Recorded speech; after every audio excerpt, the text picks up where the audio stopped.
everyone, my name is Rafal and I would like to welcome you to another episode how I create this headshot. And today I just want to talk about this particular image. I've created some new interesting background and I just want to share all the tips and everything what I've done with this headshot. And we're gonna go, of course, through the lighting, we're gonna go through the entire setup, and we're gonna also go through my gear. This is actually something which doesn't change much, but there's few little things which I want to discuss today. And then of course we're gonna go through my entire retouching process, because there was a lot of things which I have to done with this picture, and we're gonna discuss this.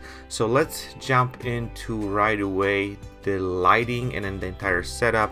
So as you guys probably noticed, my lighting setup didn't change much here. I'm kind of using the same setup for years now. I really like it. It always works. So that's why probably if you guys seen my previous episode, you guys probably noticed that actually part doesn't change much. Sometimes I'm just working with the power of the light, but the setup itself doesn't change. And again, let's go briefly through it. I used 2 deep octas from Alien Chrome, and on the top of that I had my silver reflector just to kind of make the nice fill of some of those shadows. But the main thing what I would like to focus today, and I want to talk about it, is the background, because that's what actually make this image very interesting. In this particular image I have used Christmas ornaments. I know we are almost at the beginning of the summer and you probably cannot get in the stores Christmas ornaments, but you can still order them online and you can create something very interesting. So let's talk about it a little bit, about what the kind of things I was struggling with this. So you guys probably can notice this particular Christmas ornaments, they're in 2 colors. There is a gold and silver, and I had to actually have to do some post retouching to get rid of this actually red tone from some of those circles from the bokeh. So my actually advice would be, whenever you guys gonna be getting, try to get them in one consistent color, and I think the silver would work best. And another tip what I would like to share with you guys is try to kind of get them in different sizes, because that's what's going to make this background extremely interesting. So in this case I bought like the bulbs. They were actually already pinned up to some kind of like a little line, and I have to just pretty much just hang them and they were ready to go. And then I use blue gel to just give the nice actually tone to the background. So that would be pretty much everything when it comes to the background. The one tip what I would like to also share with you guys, try to have your subject at least 2.5-3 meters away from the background, because that's what's going to make this background interesting, and that's what's going to make this whole thing looks kind of unique and very, I would say, bokeh type. Because the more you move your subject away from the background, and then when the light reflect of it, then when you start kind of seeing something very magical happening, and that's what actually just create this interesting background. So let's talk a little bit about the gear, and let's talk about the setting. If you guys gonna have any other specific questions, I think most of you guys are also interested with the sizes. So this actually was about 2 meters wide and about 1.5 meters high, this background, because the background is extremely compressed. Actually, you really don't need, I would say, huge background, because I know to fill it up like massive background would just take you a lot of those Christmas ornaments. So this is actually my typical size of the background to just make this work. Okay, so let's jump into the gear and settings. So this is actually the entire list. So again, I'm using my Nikon D800 with my Nikon 70-200 VR2 lens. And then of course, everyone who knows what I do, I use speed lights for my lighting, and I'm using the Nikon SB910 and Nikon SB800. They're pretty good There's tons of speed lights out there. I don't want to kind of go into the details. And we talk about the soft boxes. So I'm using the Elinrom Deep Octa, and the small one is 27 inches, and basically the big one, the main light, is 39 inches. So let's talk about the settings. So one of the most important things, just to create this interesting background, I was shooting at a 200 millimeter focal length. This is extremely important. I have been talking about this for years now. If you want to compress your background, and if you want to kind of create this interesting look, you have to compress your background. So I'm always shooting between 160 millimeters to up to 200, and that's what kind of makes this background look the way it looks like. And I know sometimes people getting confused about it, and they don't kind of know why this effect actually looks the way. But one of the most important things which you have to remember is to compress the background, and that's what the focal length is going to do it.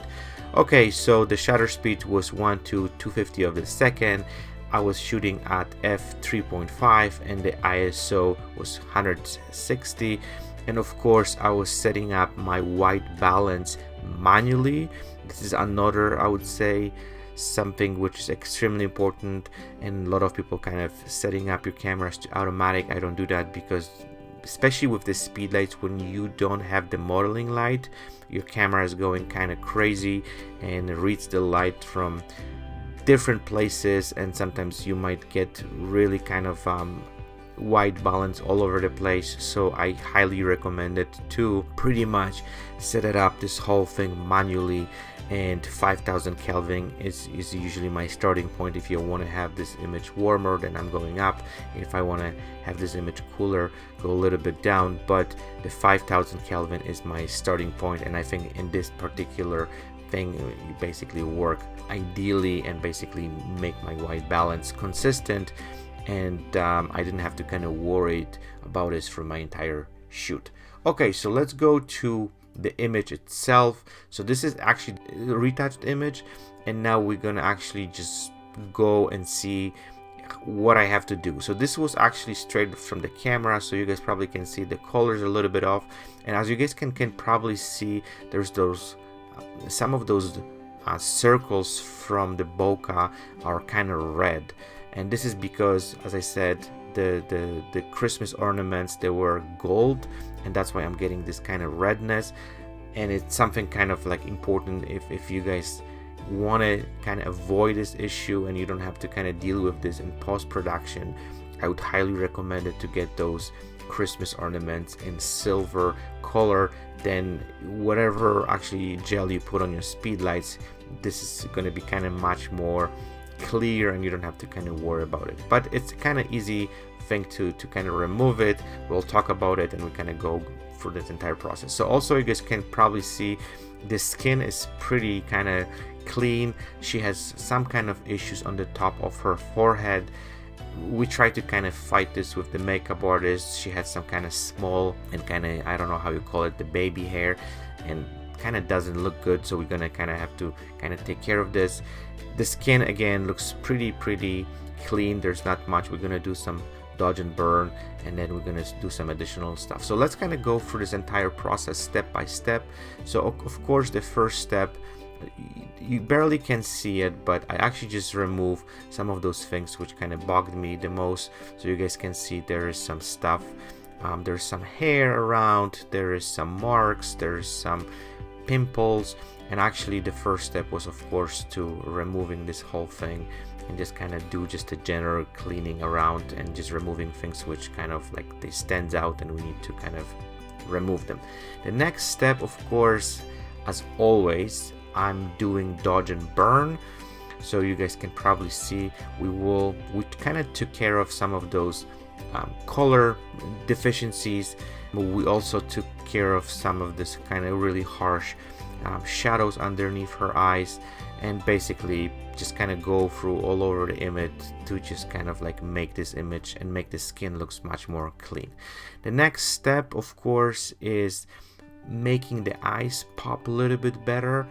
So I'm using actually again, the same technique, dodge and burn, to just kind of work on their eyes and just make them pop a little bit more. I also work a little bit on her eyebrows just to kind of make them more even, more clean, and just make them a little bit more darker, just so the eyes they kind of pop even more. Okay, the next step in this entire process was the color toning. So again, actually we can go through this. We go through several different adjustments, such as color balance, black and white, to just give the image a little bit more contrast. Hue and saturation, we actually took off a little bit the saturation just to kind of give the skin a little bit more this kind of more natural look. And then we also work with curves at the very end just to give the image a little bit more contrast. So that was actually my kind of toning, and then just kind of bring the image this kind of 3-dimension look. The next step in this entire process was changing the background. So even the blue looks kind of cool, but I want to have something more interesting, some kind of color which gonna pop even more. So basically I went to the filter, and then I went to camera raw filter, and you can have this entire panel over there, which pretty much you can actually target specific colors and then basically change them. So the next step in my retouching process was cleaning the hair. So you guys probably can notice the hair, there's a lot of flyovers, there's those little baby hair around. So I've decided to kind of take care of that and remove them to make the hair looks much more clean. Okay, so the next step in this entire process, I just make the hair a little bit more dark, because as you guys probably can see, I felt that they stand out way too much, and then they just way too bright. So I just want to kind of dark them a little bit so there's more focus on the face. So it's pretty, again, easy process. I just use the burn technique just to kind of make them a little bit more darker. Okay, so the next step, I did a little bit of liquefying. I found like this whole thing looks, and the hair looks a little bit more flat. So actually we went to liquefying and just kind of give the hair a little bit more shape so it looks much more rounded. There's symmetry in this entire image, and just kind of just bring this whole thing looks a little bit more, I would say, it's symmetrical. And this is something also what I'm paying a lot of attention, because that's what makes the image looks much nicer. Okay, so the next step, what I've done, and you're barely gonna probably see this here, but I remove a little bit of blue from the hair, because when I started kind of messing around with the background, I have to add a little bit more blue and just change the colors. The entire image was pretty much affected, and there was some blue in the hair, so I had to kind of remove that. So that was, and if you kind of look closer, you can actually see it. There's some blue tone to the hair, and it was very subtle change, just to kind of like remove some of those stuff from the skin and the hair, just to kind of make this whole thing look much more natural. Okay, so the next step is basically the second run of dodge and burn. So you guys probably can see there's still some leftovers on her baby hair on the top of her forehead, and there's still some very big shadows, which kind of bugs me a little bit. So basically that's what the second run of dodge and burn is gonna do it for you. Okay, the next step, I actually did a little bit of frequency separation, but not on her skin, just a little bit. But I actually just want to remove some of those red, basically, tones from the background. We talked a little bit about it at the beginning. So basically frequency separation, kind of taking care of that, and you guys probably can see the background looks much more clean, has this blue tone, and we removed just a little bit of this red, actually halos from the bokeh, because you know that was caused by the gold Christmas ornaments. Okay, so the next step, again, I still had to, because of the frequency separation, I still have to remove a little bit more of the bluish tone from her skin and from her hair. So again, we did some basically color adjustment, and you can basically go straight to that specific color and just remove it, desaturate it, basically this specific color. Okay, so the next step, so that was actually 2. We use another frequency separation actually run, even though I don't do much frequency separation. In this case, I found that some of those shadows on her forehead were too harsh, as you guys can see over here. So I just pretty much just remove them and make the skin looks much more clean. And that was the final image. So let's kind of go and uncheck all the steps, and we're gonna see the before and after. So that was before and that was after. So as you guys probably see, that there was a lot of steps, and some of those things actually they come up throughout the process. So what I think what is extremely important, sometimes you have to analyze the image and see what have to be done, and then basically go through all those steps, and then some of those things they will come up throughout this process itself, and then you can just basically maneuver through this retouching process to get where you want to actually go. And as soon as you have those tools, you know how to kind of deal with certain issues. It's much easier process, and it's just basically can get you wherever you want to actually get and create the image which you're gonna really like. So I hope you guys like this video. The main thing I just want to share this with you guys is this actually interesting background, because as you guys probably can see, it creates really interesting effect. And a lot of people are asking me, like, did I Photoshop that in?